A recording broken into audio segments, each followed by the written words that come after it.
quand les perles nous parlent.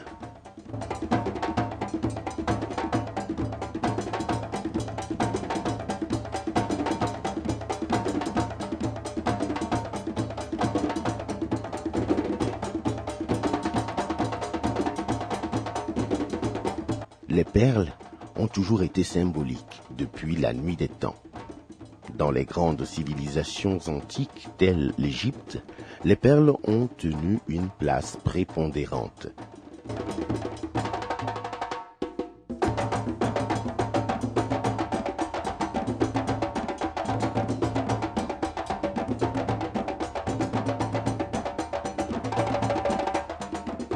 Les perles sont utilisées depuis la nuit des temps, depuis l'Égypte. Donc depuis là, nos parents, nos aïeux, en ce temps, utilisaient les argiles qu'ils modélaient et dans lesquels ils faisaient de petits trous pour distinguer d'abord la femme de l'homme.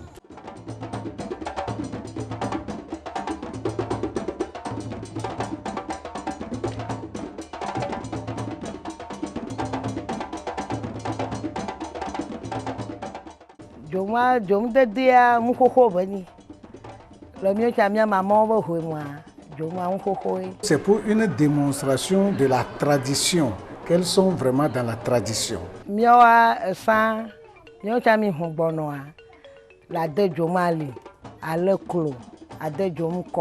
Et puis, sur les mollets, des fois sur le tibia, pour qu'on distingue la femme de l'homme. Et pour donner cette valeur à la femme.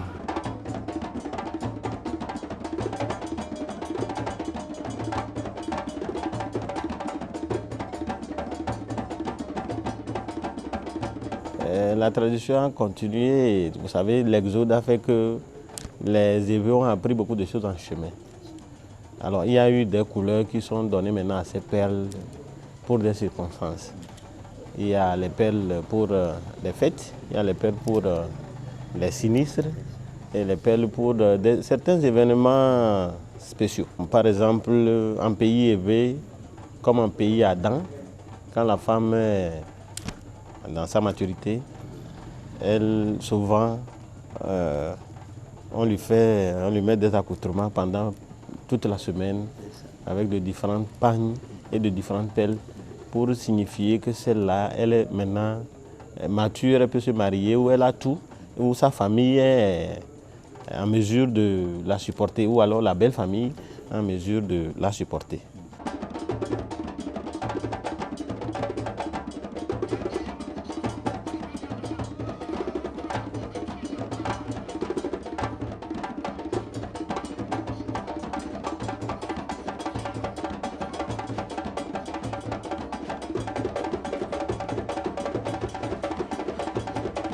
Qu'elles soient en os, pierre, céramique, ambre, métal, corail ou verre, elles ont non seulement des rôles d'ornement et de parure, mais aussi distinguent les personnes riches et nobles.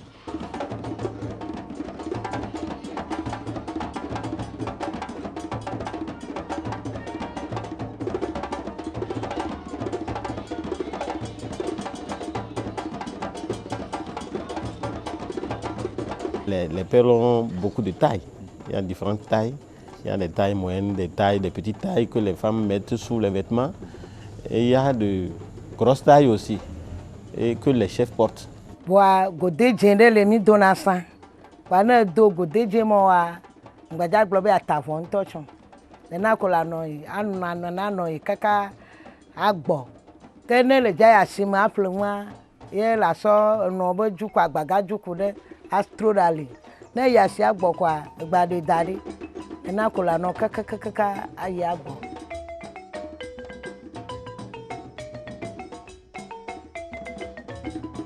Le port de perles signifie d'abord la conservation de la tradition, la coutume, une démonstration de la richesse. Bon, donc, vous savez, les métaux précieux comme de l'or, le diamant, de l'or, ils ont aussi leur qualité. tout comme les perles. Mais c'est que la perle ne perd jamais de sa valeur. La perle, elle reste telle qu'on l'a modelée, telle qu'on l'a cuite plutôt ce jour-là, elle reste toujours comme ça. Alors que les diamants, l'or et autres là que nous achetons perdent leur valeur par après. Il faut encore soit nettoyer ou amener ça à ces bijoutiers-là avant. Mais la perle, on ne la nettoie pas, elle reste comme ça, elle est toujours propre. Et puis, elle ne donne pas la chaleur. Quand vous portez la perle, vous êtes à l'aise, même quand il fait chaud.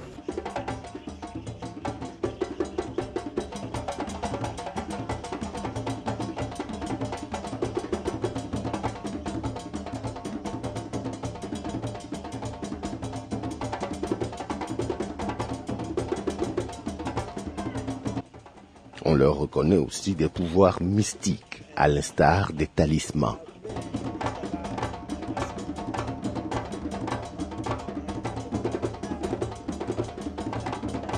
Il y a certaines de ces perles-là qui ont des vertus thérapeutiques, d'autres contre même la tension.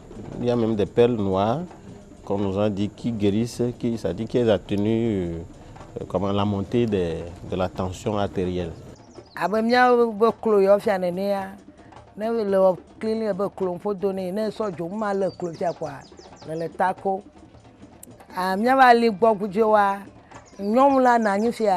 Mado godio ado drosi dede ne le de djomali so gode jema do le mokwavo le fusitako enyi nyom be nzasa ni djomwa kwa nyom ba chom nyom be jajra do be musanana enyi djom. Tout comme les coris que nous connaissons, je dirais que les coris aussi sont une forme de perles. Hein.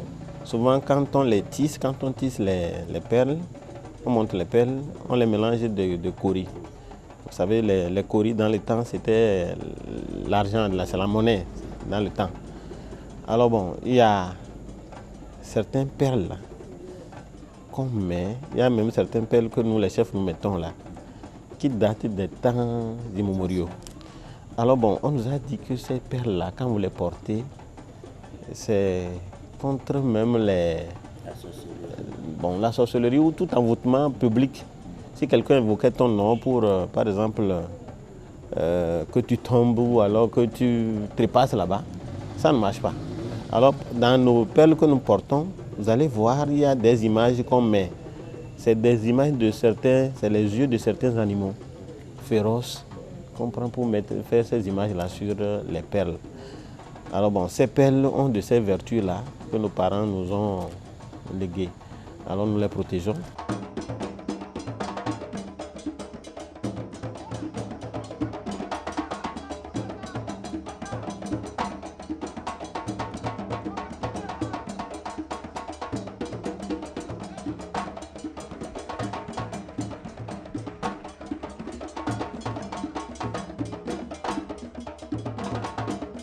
Nele nyɔnu fɔfua dzomla nɔ ali nɔ we dzomla nɔ ali nɔ kakakaka ne gbegbe le dza be dzivia ne le dza ɖo gadzi ko dɔkitɔwa wole gblɔ mama aɖe dzoma ke ŋgbɔ la dzivi ne le dzivia la nɔ gadzi ka vɔvuwo la kan la sa ali nɔ ne le gbe ɖiɖi so kɔnti kɔa le gbagbɔ ko dzomgba la ali nɔ dzoma enana ŋusẽ mi nyɔnu evia evitɔ be kotea ne le dzivi edzi nyɔnuvia ne le gbe gbɔ ɖevia ɖo tri ne mewa mi satɔwa la le klo ne ɖevia ade dzonu ali ne ɖevia evɔ ŋutsuviwo tsã la de dzonu ali ne ŋutsuvi anɔ godedo le me nɛ menye be fifi wo be azote mɔ va to sia wo dodo ne ɖeviawoa awo ɖeviwo ne le do dzonu ali ne ɖeviwo le godedo le me ne ɖeviawoa dzibi ŋgba kpɔna mɔ ɖuna ɖeviawo.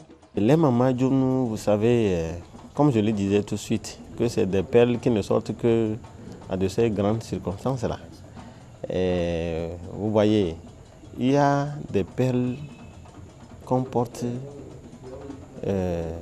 mamajounou là. Par exemple, vous avez un enfant, une fille surtout.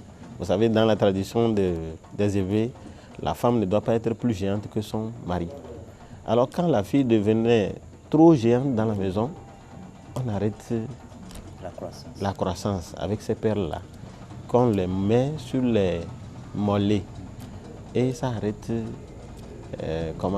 le développement des cartilages de conjugaison de la fille. Il y a d'autres, quand vous avez mal à la hanche, c'est les mamadioun, la vertu de ces mamadioun là, ça. Vous portez ça et puis ça disparaît. Il y a d'autres qui sont blancs et un peu plates là, qu'on met à la cheville.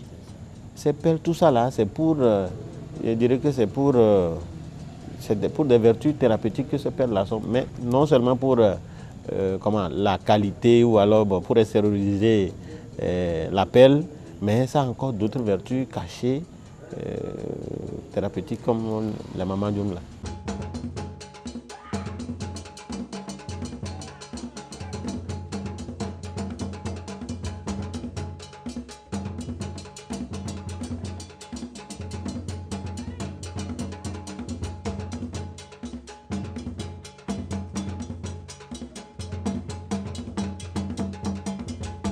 Jomu xoxoa la dzivi me be fifi church be nya ba kɔɖi ɔlo la dzivi fifi dze evi la nɔ dɔ le ne evi le dɔ le ma wola be no dzi dzɔdzɔ ne ɖevia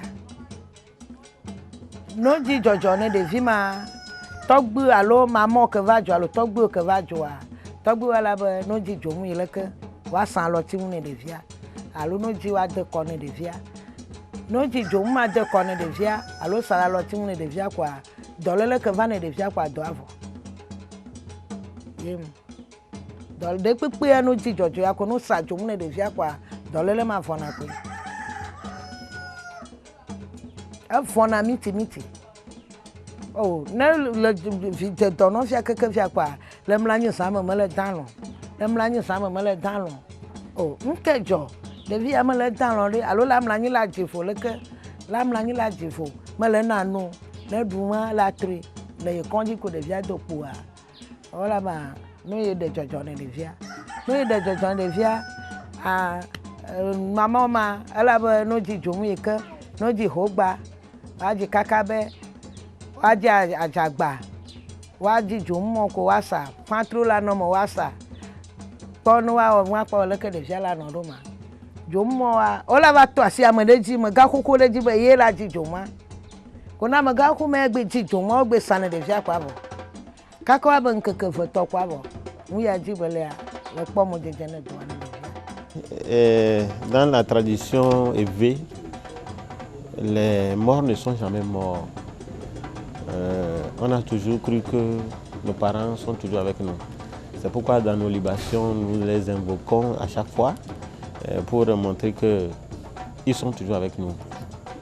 Alors bon, pour ces Angolidjon dont on parle, c'est que le monsieur, par exemple, comme Togbi aujourd'hui, si demain Togbi n'est plus là, on dit Togbi Dioyagbe, ou Togbi Mouzi, ou Togbi... Tout ça là, ça veut dire que mes enfants qui seront encore en vie, et mon âme tenterait de cohabiter avec eux, il faudrait qu'on coupe la voie entre nous. Alors qu'est-ce qui se fait? On va chercher une perle là que votre papa a aimé plus et on vous met une seule sur une cordelette là et c'est fini. À partir de ce moment là, vous n'allez plus voir votre papa ou alors vous n'allez plus faire des songes bizarres pour dire que papa revient toujours. Non. Donc voilà, en termes de Ngolidjon dont on parle, c'est ce qu'on en fait. Ce n'est pas qu'il y a un Ngolidjon même approprié qui est là, qu'on peut aller chercher. Mais c'est tout comme un parent qui a voyagé. S'il y a un habit de ce parent-là qui est dans la maison, qu'est-ce qu'on fait? On va déchirer une partie qu'on attache au poignet de l'enfant. Et l'enfant ne va plus pleurer parce qu'il est toujours avec son parent.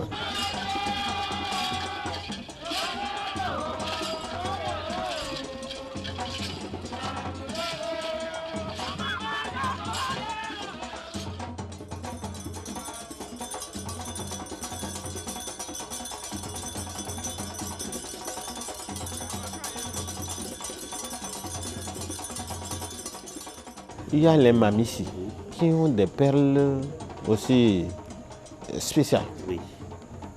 Et de ces perles-là, nos parents nous ont dit que c'est des perles qui sont venues de la mer.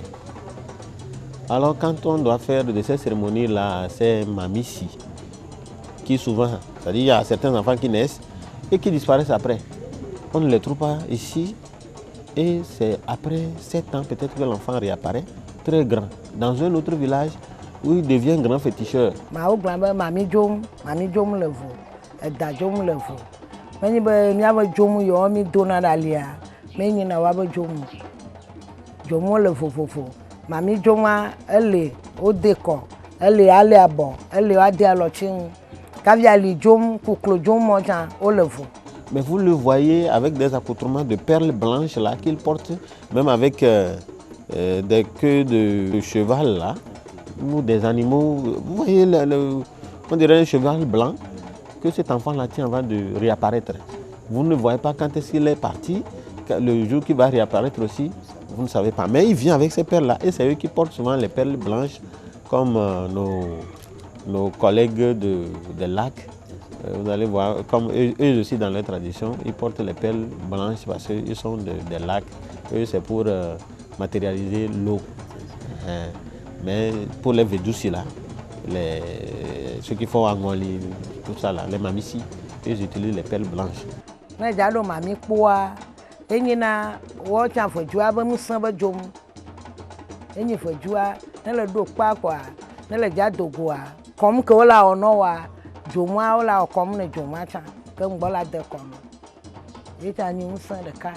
y a certaines perles qui prennent aussi pour mélanger et distinguer que moi je suis de tel bord. Oui, elles aussi sont là comme ça, il y a des catégories. C'est du terkit, ça c'est du chevron, ça c'est le copier du chevron. C'est ça. C'est ce qu'ils ont fait. Ça c'est de l'ambre. Et ça on appelle ça ambre. C'est fait à base de quoi? Bon, ça c'est parce que c'est une eau qui sort sur le plant. Et on mélange avec quoi? C'est naturel. C'est naturel, c'est naturel. L'eau sort. Ça sent du parfum. Ah bon? Ça c'est du coquillage. Ça c'est fait ici au Togo. Ça aussi c'est du terkit. Ça aussi, ça se fait ici au Togo. Ça c'est les millefleurs. Comment? On appelle ça millefleurs. Dans la tradition, dans notre tradition, nous autres qui sommes les gardiens des us et coutumes, nous avons toujours gardé la valeur de ces perles-là. Vous allez voir qu'à chaque fois que nous sortons, un chef qui sort sans perles, d'abord, il n'est pas encore chef. C'est ça d'abord la tradition. Les pagnes, les kentés que nous portons, nous les avons aussi hérités. C'est nos parents qui ont créé ça, mais la perle, elle est plus ancienne que tout. Sur un chef qui passe, la perle est plus ancienne de tout. Ça veut dire que vraiment vous avez hérité d'une généalogie de chefs. Et quand vous voyez une femme, bien nos mamans, porter les perles, ça veut dire qu'elles ont travaillé, elles ont acquis ces perles-là à la sueur de leur front. Et elles se réjouissent qu'à certains moments donnés, il faut porter ces perles-là. Lors des fêtes, des réjouissances, et lorsqu'elles se préparent pour se rendre soit au marché, les places sur les lieux publics, bref, lors des manifestations, elles portent ces parures-là, qui sont des perles, qui ont une valeur.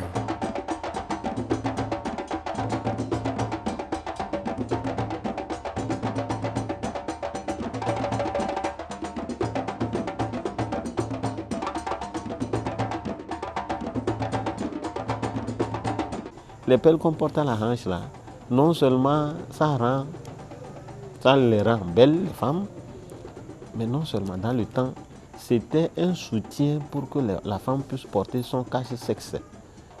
Le cache-sexe que les femmes portaient là, aujourd'hui elles sont en train de revenir là-dessus. Ils ont porté les couches, les vanias, mais les femmes ont toujours dit qu'en période de règles, il faut porter les cache-sexes. la femme peut porter les cache-sexe là, aller au loin et revenir sans avoir de ces taches-là ou de ces blessures. Aujourd'hui, nos femmes sont là à porter des pantalons, à porter des collants. Mais quand vous portez les cache-sexe là, vos jambes ne se touchent jamais. Mais donc, non, les perles, ça rend beau, ça les rend belles. Mais c'est aussi un objet de soutien pour pouvoir porter les cache-sexe. Oui, il y a des significations en Milorana, il y a un vénavio. Un vénavio, tu as si bon temps, tu as deux. Nous deux à l'avant, on peut nous amener. Il y a un vénavio. Donc, voilà, les menus, on a une 10. On va sortir des cas, sortir. Il y a que mignon, milliard. Le mousseau, la déjom, Joma dégbele la ligne. À le clos, il y a mousseau la porte. Et pour nous les hommes, avant de découvrir ces perles-là, le jour que vous allez les découvrir, c'est une fierté. Ça veut dire que vous avez atteint votre cible.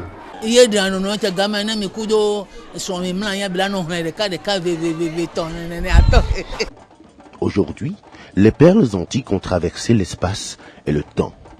Elles sont partout dans le monde et nous permettent de nos jours de s'inspirer et de réaliser d'authentiques bijoux pour assouvir nos fantasmes et perpétuer les valeurs ancestrales qu'elles ont eues depuis toujours, celles d'échange et de commerce florissant. Traditionnellement, du premier notable, Tchami, passant par les Assafo, jusqu'au chef. Un chef qui sort de chez lui doit porter la perle. Et vous devez au moins porter une perle sur votre poignet droit. Voilà. Bon, si vous voyez les gens qui portent les perles sur les deux bras, en même temps qui évoluent, ça veut dire que c'est des féticheurs. Mais quand vous trouvez le chef dans son accoutrement, lui met la quantité qu'il veut. Bon, il y en a qui mettent juste pour dire que telle famille lui a offert ceci. Donc la famille veut se faire représenter sur le bras du chef. Donc quand nous sortons, nous avons les perles offertes par nos parents. Ça, par exemple, côté mère, le côté père, les tantes, les quartiers. Donc nous portons de ces perles-là.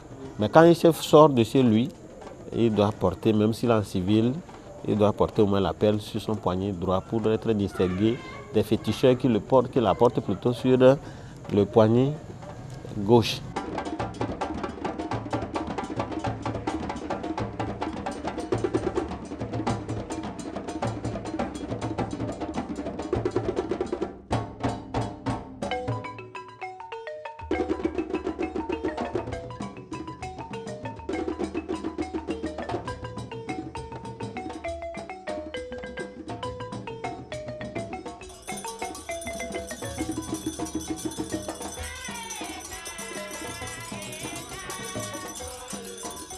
Le type de panne que vous avez porté pour ne pas porter autre chose. Par exemple, vous avez porté aujourd'hui, ici mon fond est plus jaune et le vert.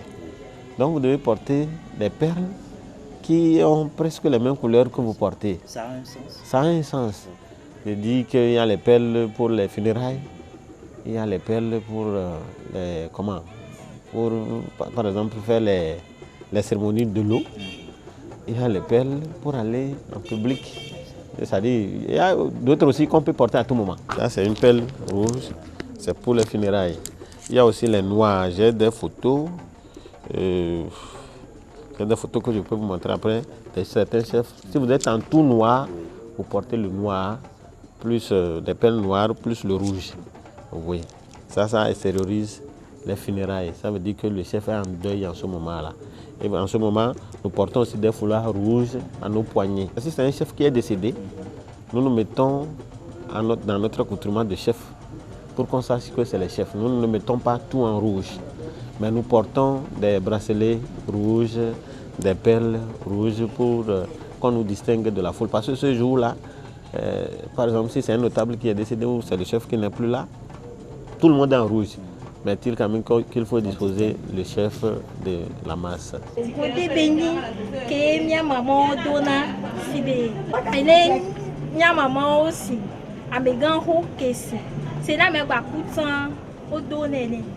Vous savez, depuis toujours, on a cru que amener un régime de bananes, un régime de palme à la maison, c'est interdit par les fétiches. Non, en fait, ce ne sont pas les fétiches qui l'ont interdit. Nos parents avaient de ces interdits-là, de ces choses-là, pour mettre au moins un peu de rigueur sur ça là. Vous savez, quand vous amenez un régime de bananes à la maison ou de palme à la maison, le petit serpent peut se cacher dedans. Alors on vous demande, si tu as déjà fait un tas de bois au champ que tu as laissé dans ta ferme, le jour que tu vas aller chercher, tu iras chercher seul. Mais tu vas déposer ça à la lisière du village. Comment défaire ça? Ou alors enlever les régimes avant de l'amener à la maison. Parce que aussitôt arrivé à la maison, le petit serpent peut se cacher, un scorpion peut se cacher. Ton petit enfant qui vient peut tout de suite être piqué ou alors mordu par ce serpent-là. Donc l'Afrique a certaines valeurs que nous perdons aujourd'hui parce que notre tradition, elle n'est que orale. Il n'y a pas de bibliothèque, il n'y a rien qui soit écrit. Ce n'est qu'aujourd'hui qu'on parle de chefs lettrés, des chefs qui sont maintenant lettrés.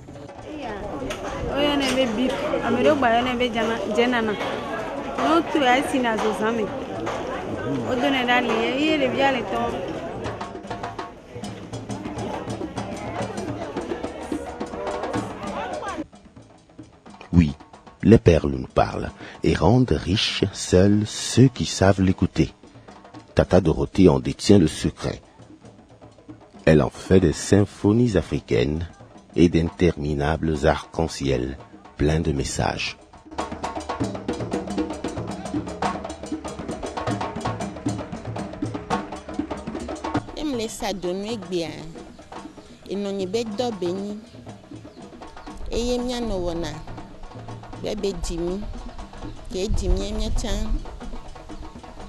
Mi wone kudo mi va mondenti egbia e va ni doni mi chami de wo mi anu a jonu ho amigan ho be jonu ye be sana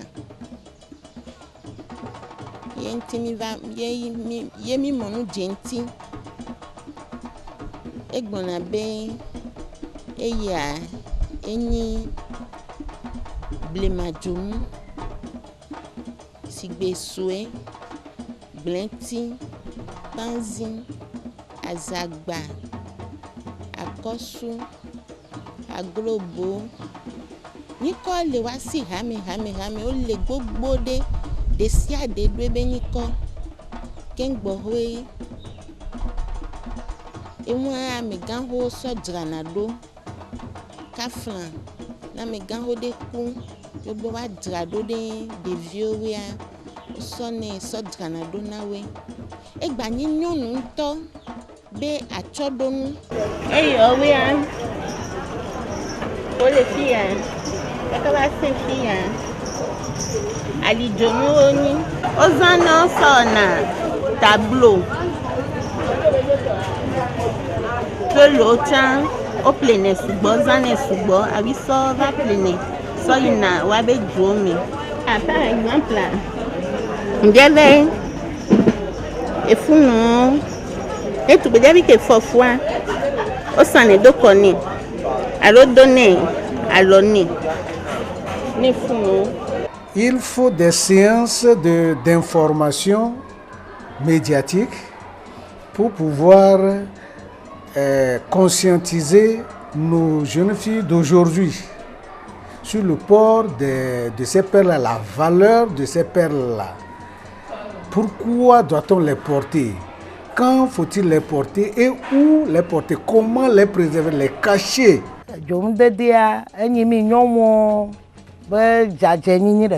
Je dirais à ceux qui vont succéder à nous autres qui sommes là aujourd'hui, ou la jeunesse, d'aller vers la tradition pour en savoir plus sur nos valeurs africaines. Je dirais qu'une femme qui ne porte pas ces perles-là, je ne sais pas quel nom lui donner, je dirais que c'est un homme.